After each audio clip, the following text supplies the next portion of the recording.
नमस्कार, मैं हूं आपके साथ मयंक। आज 21 तारीख है और पिछले 12 घंटे के अंदर जो खबरें आई हैं वो इस ओर इशारा कर रही हैं कि अब ईरान पर हमला होना तय है। और जो मेरे पास खबरें हैं उसके मुताबिक टारगेट पर इस बार है इस्फहान और हमले की बड़ी शुरुआत इस्फहान से हो सकती है। ईरान का वो न्यूक्लियर सेंटर जिसके अंदर एनरिच्ड यूरेनियम होने की आशंकाएं जताई जा रही है, संभावनाएं जताई जा रही हैं।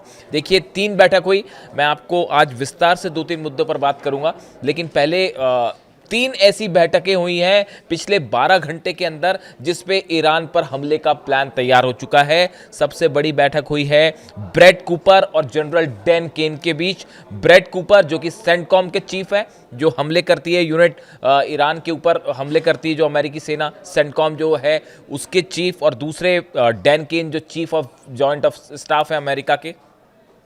इन दोनों के बीच बैठक हुई है और हमले का प्लान लॉक कर दिया गया है कि कहां कहां हमले होने हैं।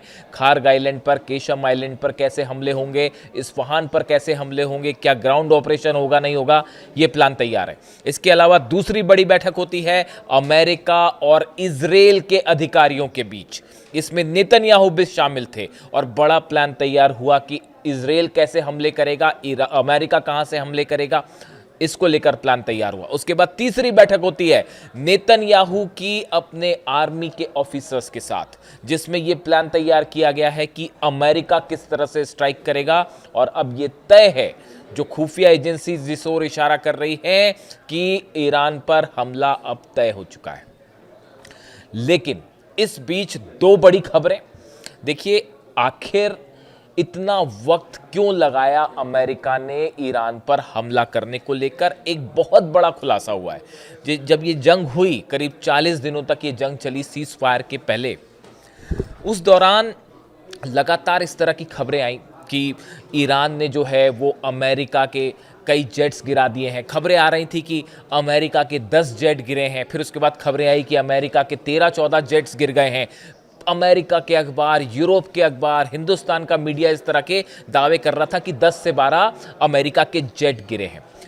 उस जंग के बीच में एकमात्र हिंदुस्तान का ये पॉडकास्ट चैनल, मैंने ये दावा किया था कि 25 से 30 अमेरिका के जेट तबाह हो गए हैं। आप मेरा वीडियो उठा के देख लीजिए। मैंने डंके की चोट पर यह दावा किया था कि अभी आप 25 से 30 गिरने की बात है, लेकिन जब यह जंग खत्म होगी उसके बाद जो आंकड़े आएंगे उसको सुनकर आप हैरान रह जाएंगे। और कल अमेरिका की कांग्रेस, मैं अब किसी एजेंसी की बात नहीं कर रहा हूं, अमेरिका की संसद की एक फैक्ट फाइंडिंग कमिटी जो थी, जो सर्च कर रही थी, उसने ये बात कही है कि अमेरिका के 42 जेट, 42 जेट्स ईरान ने तबाह किए हैं इस जंग के बीच। ये दावा अमेरिका की संसद की वो कमेटी जो है वो कर रही है। रिसर्च सर्विस रिपोर्ट जो है उसमें आई है। देखिए खबर क्या है, देखिए, US congressional research service report acknowledged that 42 American aircrafts were destroyed और damaged during the war on Iran. America की संसद की ये जो कमिटी है, रिसर्च सर्विस रिपोर्ट जो दे रही है, इसमें यह दावा कर रही है कि 42 जेट अमेरिका के जो है वो हिट किए ईरान ने, और एक्चुअल नंबर इससे भी ज्यादा हो सकता है। मैंने आपको कहा था। देखिए, बड़ी सारी चीजें ऐसी होती हैं, जब आप जंग में किसी चीज का एनालिसिस करते हैं तो आपको बहुत सारी चीजों का डेटा अपने पास रखना पड़ता है। रडार्स पर कितने प्लेन फ्लाई किए हैं, कौन से सेंटर से फाइटर जेट टेक ऑफ कर रहे हैं, F-16 कहां से टेक ऑफ कर रहा है, F-35 कहां से टेक ऑफ कर रहा है, किस जगह पर ईरान के अटैक्स ज़्यादा हैं, कौन से बेसिस पर जो है अटैक, ये सब एनालिसिस करने के बाद इस तरह के जो दावे हैं मैंने रखे थे अपने पॉडकास्ट में कि 25 से 30 जेट ऑलरेडी हिट हो चुके हैं अमेरिका की, और ये संख्या बढ़ सकती है। और ये इस बात की मुहर है, अमेरिका खुद इस बात को मोहर लगा रहा है। बड़े सारे लोगों ने सवाल उठाए मुझ पर कि आप जो बात कह रहे हैं ये आप एग्जेजरेशन कर रहे हैं, बड़ा चढ़ा के आप बता रहे हैं, अमेरिका इतना पावरफुल देश है और ईरान कैसे उसे हरा सकता है, इतना नुकसान कैसे पहुंचा सकता है, आरजीसी के दावे गलत है, इस तरह के तमाम आरोप मेरे पर लगे। लेकिन आज अमेरिका की संसद की ये कमिटी कह रही है कि 42 जेट हिट हुए। खबर एक बार फिर सच साबित हुई।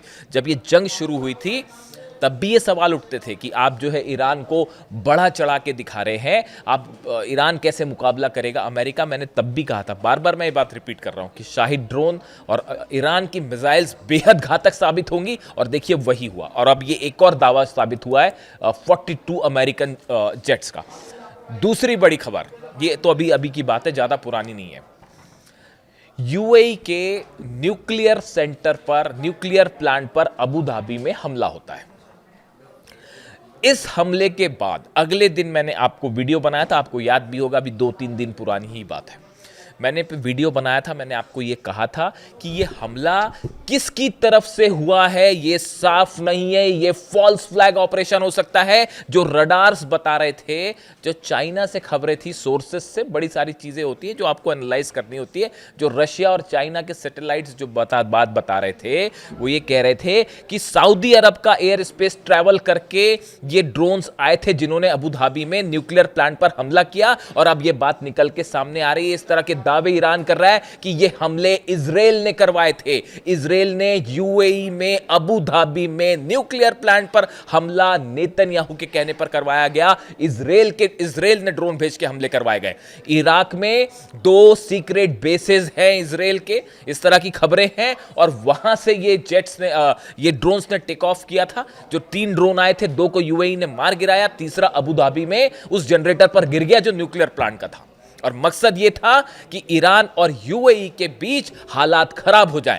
यह कोशिश थी इजराइल की। इस तरह की बात ईरान ने अपने नई रिपोर्ट में कही है, जो कि सैटेलाइट से इमेजेस आई हैं उसके आधार पर। देखिए, मैंने वीडियो बनाया था, आपको मैंने यही सवाल उठाए थे कि आखिर ड्रोन आया। ये बहुत आसान होता है कि कहीं पे भी किसी भी अरब देश पर हमला हुआ, उसके बाद आपने दावे कर दिए। भाई, ईरान ने कोई क्लेम नहीं किया, आईआरजीसी की तरह आपको पैटर्न भी समझना पड़ेगा। ईरान की तरफ से जब भी जो भी हमले हुए, ईरान की सेना उसको क्लेम करती है कि हाँ, हमने अमेरिकी शिप पर हमला किया, हाँ, हमने जो है अमेरिकी एयरप्लेन को गिरा दिया। इस तरह के दावे ईरान की सेना अपनी तरफ से करती है। लेकिन यूएई पर जब हमला होता है, न्यूक्लियर सेंटर पर जब हमला हुआ, न्यूक्लियर प्लांट के बीच, एक तो अचानक से बीच में हमला हो गया, कुछ इस तरह की कोई घटनाक्रम तो था नहीं, लेकिन वो हमला हो जाता है। उसके बाद आईआरजीसी की तरफ से कोई बयान नहीं आया। यहां तक कि यूएई ने भी कुछ नहीं कहा कि ये ईरान ने हमला किया या नहीं किया। इस तरह की खबरें आ रही थी कि हूती ने करा दिया होगा हमला, इस तरह की खबरें चल रही थी। लेकिन देखिए, कोई भी चीज़ छुपती नहीं है। सैटेलाइट्स जो है चाइना के भी, रशिया के भी, वो एक एक चप्पे चप्पे पे मिडिल ईस्ट पे है, और हर चीज़ जो निकल के सामने आ जाती है। और अब जो बताया जाता है कि इसको समझने के बाद जो चीज़ें निकल के आई कि ये हमला इजराइल की तरफ से करवाया गया था, ऐसा दावा ईरान कर रहा है। देखिए, इंटरेस्टिंग बात देखिए। और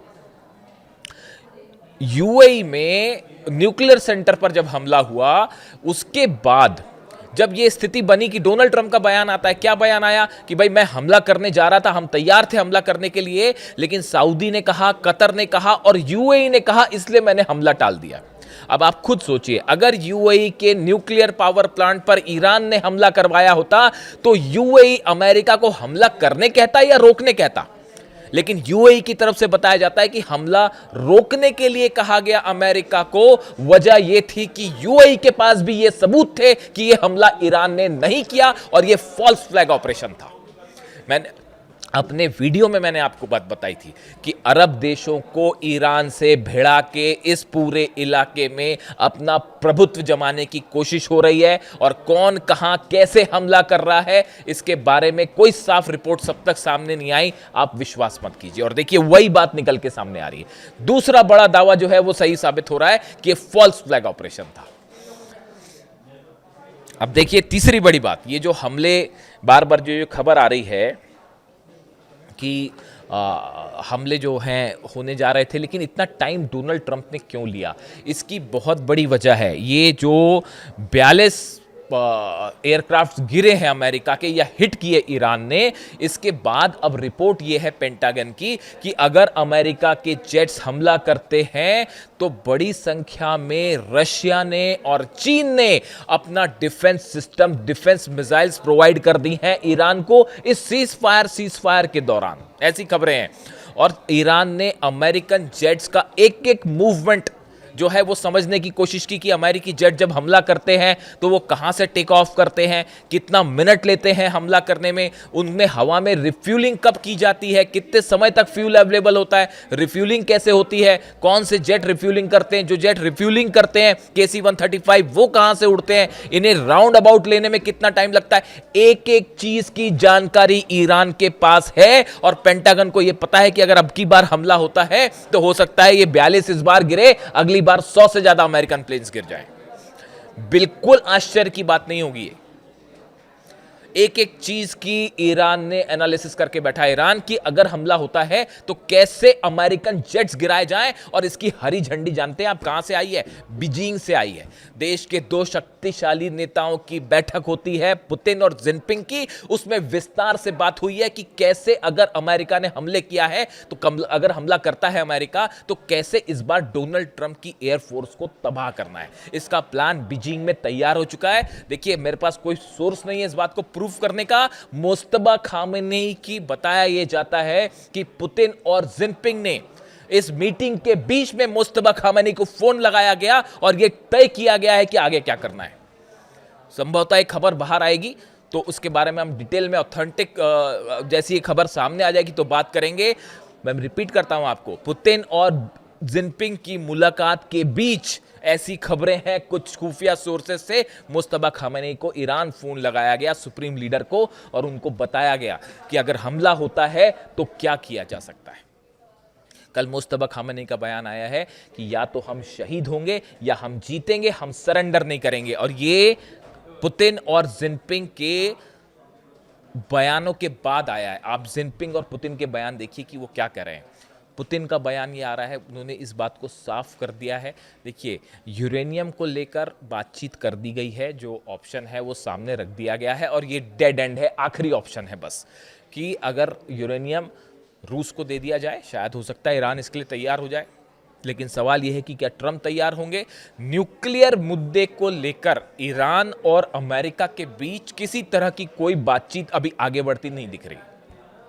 इसलिए अगर आपको इस तरह की खबरें मिल रही हैं कि कहीं कोई डील की संभावना है, कोई डील हो जाएगी, वो डील नहीं होने वाली। ये जो तीन देश कोशिश कर रहे हैं, पूरा अरब कोशिश कर रहा है, क्योंकि ये बात अब सबको समझ आ चुकी है, खास तौर पर सऊदी अरब को मोहम्मद बिन सलमान जो है क्राउन प्रिंस, उनको ये बात समझ आ चुकी है कि अगर ईरान पर हमला होता है उसका नतीजा होगा कि वो जो एक 2030 का अपना एक पावरफुल इकोनॉमिक प्लान लेके चल रहे हैं वो पूरी तरह से जलकर खाक हो जाएगा।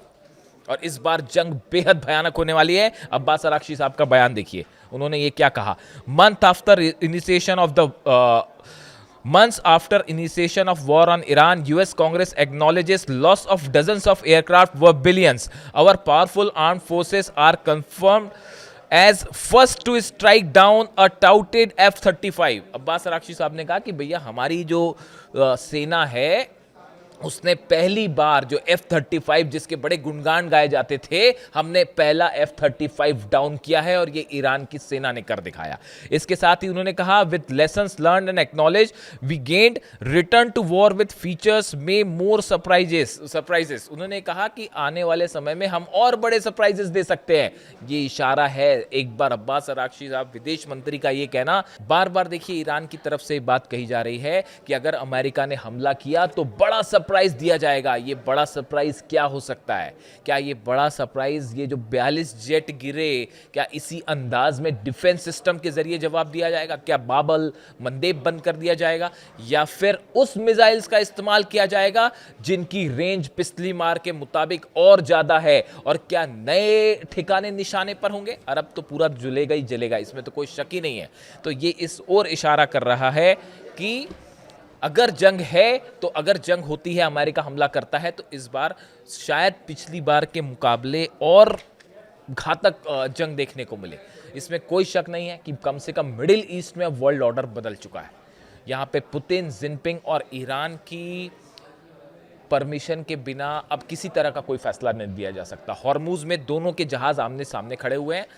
ईरान ने ऐलान कर दिया है कि पूरे हॉर्मूज पर अब हमारा अधिकार होगा। पहले तो हमने छोड़ रखा था, यहाँ से इंटरनेशनल एरिया छोड़ रखा था जहाँ से जहाज निकल रहे थे, लेकिन अब यहाँ से कोई भी जहाज हमारे नियमों के मुताबिक ही क्रॉस होगा और जैसा ईरान की सेना चाह रही है उसके मुताबिक ही क्रॉस होगा। बात नंबर 1। बात नंबर 2, जेडी वेंस का एक बयान आया है। जेडी वेंस ये कह रहे हैं कि अगर ईरान के पास परमाणु बम आ गया तो और देश भी परमाणु बम बना लेंगे। जैसे सऊदी अरब कहता है कि अगर ईरान ने किसी तरह का कोई एक्सप्लोजन किया तो हम भी फौरन करेंगे। यानी हकीकत यह है कि पूरे मिडिल ईस्ट में इस समय एक तरफ डोनाल्ड ट्रंप है और इजराइल है और दूसरी तरफ अरब देश हैं जो कि हमला करने के पक्ष में नहीं है, और तीसरी तरफ जो है ईरान है, रूस है और जिनपिंग है, और इन तीनों का पलड़ा बहुत भारी है इस समय।